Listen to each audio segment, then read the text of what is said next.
बहुत धन्यवाद। हुण खबरों का टाइम हो गया है।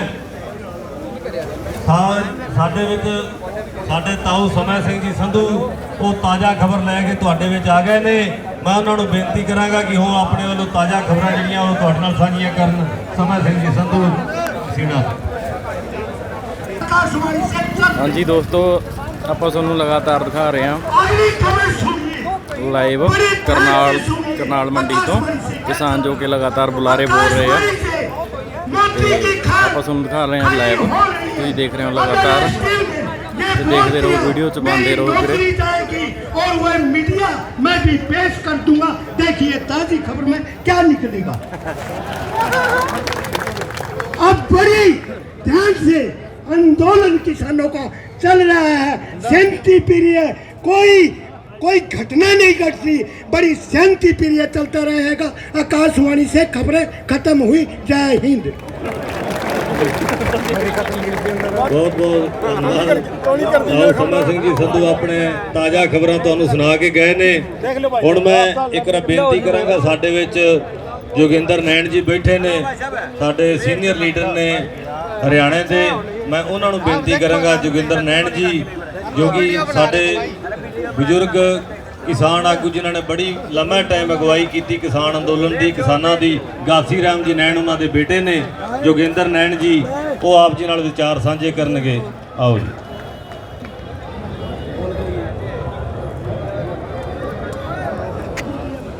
सबसे पहले हरियाणा प्रदेश के कोने कोने से कल सुबह से बैठे मेरे किसान बहादुर नेताओं और मेरी मातृशक्ति, खास करके मैं नौजवान युवा साथियों का दिल की गहराइयों से धन्यवाद करूंगा कि जो आप सब लोगों ने कल जो संयम का परिचय दिया है। ये आप सब नौजवान लगातार 10 महीने से हमारे इस किसान आंदोलन में जो सहयोग दे रहे हैं, उसकी सूझबूझ का जो परिचय आप सब साथियों ने कल दिया, वो सब नौजवान युवा साथी बधाई के पात्र हैं। नौजवान युवा साथियों, आप 3 काले कानूनों के बारे में ज़्यादा चर्चा नहीं करेंगे। इस बात के लिए तो हरियाणा प्रदेश का बच्चा बच्चा, बूढ़ी मेरी चाची ताई हर बात से वाकिफ़ है। मैं थोड़ा सा ध्यान आप सबका इस 3 काले कानून से हट करके जो करनाल की बहादुर धरती है उसकी तरफ लेकर के आना चाहता हूं। किसान साथियों, ये किसान और मजदूर के जो पसीने की मेहनत है, उस मेहनत से जो पसीना बहता है, कोई भी मुख्यमंत्री हो हरियाणा प्रदेश का इतिहास उठा करके देख लीजिए, उस पसीने से इसको बदबू आती है। और ये जो मुख्यमंत्री की कुर्सी है, इतिहास में आप नजर दौड़ाएंगे तो सभी के सभी मुख्यमंत्री इस भोले भाले कमेरे वर्ग और मजदूर साथी का खून के प्यासे हैं। चाहे 1 जनवरी 1992 की बात करें, इसी जिला करनाल से निसंग के अंदर तत्कालीन मुख्यमंत्री चौधरी भजन लाल जी के द्वारा भी हमारे यहाँ 2 किसानों का खून बहा गया था। मेरे बुजुर्ग, मेरे पिता के समान किसान साथी यहाँ हजारों की संख्या में बैठे हैं, वो सब बाली भांति इस बात से वाकिफ हैं और परिचित हैं। वो कोई और जगह नहीं थी, ये कर्ण की धरती करनाल है किसान साथियों, दानवीर की। और आप सब साथियों के द्वारा जो इस मौके के मुख्यमंत्री को भी करनाल के बहादुर साथियों के द्वारा जो डट करके जवाब दिया गया है, उसमें भी आप सब किसान साथियों के सहयोग से जो हरियाणा प्रदेश का मुख्यमंत्री इस भूमि पर हेलीकॉप्टर उतारना चाहता था, और आप सब लोगों की बहादुरी और योग्यता से उसका हेलीकॉप्टर का टायर 1 इंच भी जमीन इस करनाल की भूमि को नहीं छू पाया। ये आप सब लोग उस काबिलियत के धन्यवाद के पात्र हैं। किसान साथियों, हमारे सभी किसान साथियों ने, चाहे हालांकि हरियाणा के से पहले पंजाब के किसानों के द्वारा ये आंदोलन की शुरुआत की गई, लेकिन मैं खुले मन से, खुले दिल से हरियाणा प्रदेश के अंतिम को छोर से हमारा सरसा का डब्बा वाली क्षेत्र आता है, चौटाला जो उस साइड से लास्ट का हमारा गांव है, और पलवल है, चाहे पंचकुला है, हर क्षेत्र से हमारे इस 10 महीने के जो किसानी आंदोलन के द्वारा जो स्कूलिंग चल रही है दिल्ली के सभी बॉर्डरों के ऊपर, उस बात से हरियाणा प्रदेश का बच्चा बच्चा शिक्षा ग्रहण कर चुका है। और जब हम शिक्षित होंगे उसके बाद ही संगठित होंगे, और संगठित होंगे तो सुदृढ़ एक एक ये उंगली अलग अलग कोई भी दुश्मन हमारी तोड़ सकता है। जब मुट्ठी बंद होगी, ताकत होगी, तो आप सब लोगों ने हरियाणा प्रदेश की सरकार के अलावा जो हमारे साथ में लगते हुए उत्तर प्रदेश के मुख्यमंत्री भी कुछ दिन पहले कहते थे कि ये हरियाणा के और जो दिल्ली के सभी बॉर्डरों के किसान हैं 5 तारीख को यहाँ घुसने नहीं देंगे। और दुनिया के इतिहास में ऐसा पहला किसान सम्मेलन हुआ जिसमें कोई गिनती सारी CID सिक्योरिटी सब भूल चुकी है। और हरियाणा प्रदेश के किसानों ने इस खट्टर सरकार को आज ही नहीं कई बार पहले भी उसकी औकात दिखा चुके हैं आप सब साथी।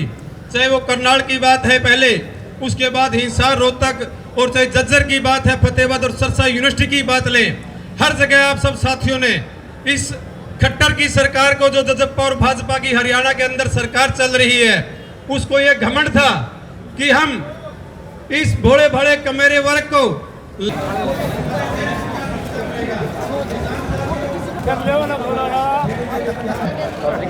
नमस्कार जी, सत श्रीकाल। कहाँ से हैं आप? हम सोनीपत के गनौर ब्लॉक प्रधान हैं किसान यूनियन के। ठीक है ठीक जी।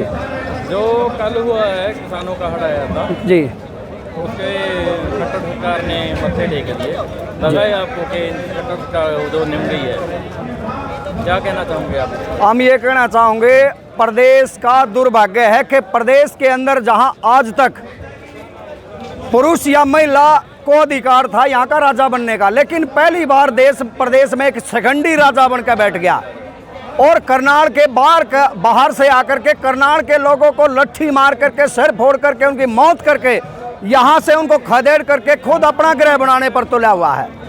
दूसरी बात ये सामने निकल करके आई है कि पहले ही कोई भी प्रोटेस्ट नहीं था, उसके सामने क्या परिस्थितियाँ थी वो थी ही नहीं। पहले ही योजना बना ली प्रशासन ने कि किसानों को लठ मारना है, सिर फोड़ना है, जान से मारना है।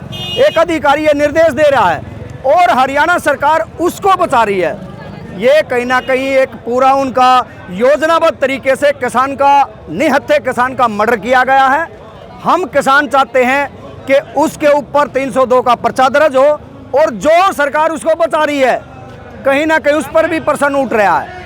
अगर सरकार ऐसे तो मर्डर करने वालों को बचाएगी तो सरकार ही मर्डर करवा रही है। देश के अंदर कानून व्यवस्था जो निभा रही है तो वही कानून को तोड़ने के लिए लोगों को आगे खड़े कर रही है। आज तक तो हमने देखा था अपराधी किस्म के लोग, क्रिमिनल लोग मर्डर कर रहे थे और उसके प्रति लोगों में था कि सरकार उनको रोकने के लिए है, पुलिस उनको रोकने के लिए है। लेकिन पहली बार निकल करके आया है कि सरकार, पुलिस मिलकर के अपराध कर रही है, मर्डर कर रही है और उनके खिलाफ आज देश का किसान और मजदूर मिलकर के इस कानून को बचाने के लिए, देश को बचाने के लिए, लोकतंत्र को बचाने के लिए कुर्बानियां दे रहा है। आपको क्या लगता है कि खट्टर सरकार ने गोडे टेक दिए हैं? खट्टर सरकार ने तो गोडे पहले से ही टेक रखे हैं। पूरे हरियाणा के किसी भी जिले में, ब्लॉक में ये जा करके अपनी बात नहीं रख पा रहे हैं, इतना लोगों के अंदर क्रोध है। लेकिन जो अभिमान, नाक की लड़ाई इन लोगों की है, बस उसका चकनाचूर करना बाकी है। और वो यहाँ करनाल की ज़मीन से लोगों ने संकेत दे दिया, किसानों ने मिलकर के। अब पहले हम दिल्ली से लड़ाई लड़ रहे थे, लेकिन बीच में खट्टर आ गया है, तो इस खट्टर का इलाज करके यहाँ से निकलेंगे, फिर दिल्ली में दोबारा जाएंगे। 28 तारीख को बहुत लाठीचार्ज किया है, उसके बारे में क्या कहना चाहेंगे? 28 तारीख को जो लाठीचार्ज किया, मैं खुद उसमें सम्मिलित था। लाठीचार्ज में पशुओं की तरह निहत्थे शांतिपूर्ण तरीके से बैठे किसानों के ऊपर लाठियां बांधी गई है। बड़े ही दुर्भाग्य की बात है, बेशर्मी की बात है। और जो लाठियां मारने वाले कौन लोग थे? वो सरकार के इशारे पर जो भ्रष्टाचारी, रिश्वतखोर, भ्रष्ट लोग इसमें प्रशासन में बैठे पुलिस वाले, उन्होंने लाठियां मारी हैं। तो जब उनसे उम्मीद भी क्या करी जा सकती है? फिर उसके बाद 3 बार जब लाठियां मारी जा चुकी, तब हमने अधिकारियों से बात करी, स्वयं मैं उसमें था, कि भाई हम शांति प्रिय तरीके से अपनी स्टेज पर बैठना चाहते हैं, कोई उपद्रव नहीं चाहते हैं, आप हमारी स्टेज खाली करिए, अनुमति दिए। उसके बाद प्रशासन के अधिकारियों ने हमारे को अनुमति दी, हम स्टेज पर बैठे और पीछे से एकदम फिर से लाठीचार्ज किया गया। ये सरकार की मंशा को दर्शाता है कि सरकार पूरी तरह से भय में है किसानों को लेकर के, और बौखलाई हुई है, जिसके पास ना कोई सोच है, ना कोई नियत है, ना नीति है। वो अनाप शनाप कार्य कर रही है, जिससे लोगों के भड़कने की आशंका पूरी है। और सरकार भी यही चाहती है कि हरियाणा के अंदर किसान मजदूर को आवेश में ला करके हरियाणा प्रदेश के अंदर अग्नि जलवाई जाए, और उसकी आंच पर ये लोग अपनी राजनीतिक रोटियां सेकने का काम करें। ये लोग चाह रहे हैं। धन्यवाद। तकरार हो रही है, ठीक है। पूरा गंडा मतलब पूरी लड़ाई लड़ ली है, और थोड़े है काम बाबत लड़ाई रह रही है, इन्हें पूरी करके जाएंगे, इतना लेकर देनी भाई। आपको क्या लगता है खट्टर का जो मोदी सरकार है, खट्टर तो दिखे नहीं रहा, काले कानून है 3 वो वापस ले लेगी? लेगी जी, लिला कर जाएंगे, लेना पड़ेगा जी ने। ये लठ मार लो, गोली मार लो, मर जाएंगे, पक्के हैं। पर जाएंगे अड़े जीत कर। हम नहीं जाएंगे, हमारे भाई जाएंगे, हम नहीं रहेंगे तो ये रहेंगे अड़े जरूर, पर पूरा काम करके जाएंगे। खट्टर सरकार भी तैने तड़ा ली और मोदी भी सरकार लियो। ओके, धन्यवाद। ओके साहब जी, छोड़ेंगे।